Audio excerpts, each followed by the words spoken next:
చేవెళ్ళ నియోజకవర్గం ఆలూరులో దేశవ్యాప్తంగా మొట్టమొదటి ప్రారంభించడం జరిగింది. ఆ మీటింగ్కు నేను కూడా పోయినా. అది ఎంతో దురదృష్టని కోట్లాది మంది భారతదేశంలో బాధపడుతున్న పేదరికం ఉన్న ప్రజలకు ఈ స్కీమ్ ద్వారా ఒక పని గ్యారంటీ జరగాలి, వాళ్ళకి తిండికి తిప్పలు లేకుండా ఉండాలి, వాళ్ళు పోయి పని చేసుకుంటే వాళ్ళ పని దొరకాలని ఒక బ్రహ్మాండమైన సంకల్పంతో, ఒక అభ్యుదయ భావంతో, ఒక సామాజిక బాధ్యతగా ఆ స్కీమ్ను పెట్టడం జరిగింది. కానీ ఇలా జీరామ్జీ అంటున్నారు. జీరామ్జీ ఏందో నాకు అర్థం కాలే. ఆ జీరామ్జీ ఏందో నాకు అర్థం కాలే.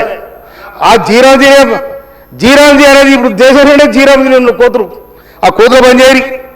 ఇది బంద్ చేసే బదులు మీరు మహాత్మా గాంధీ పేరును తొలగించి కాంగ్రెస్ పార్టీని నామరూపకం చేసి ఈ దేశాన్ని ఏమో చేయాలని ప్రయత్నం చేస్తున్న మోడీ, నరేంద్ర మోడీ.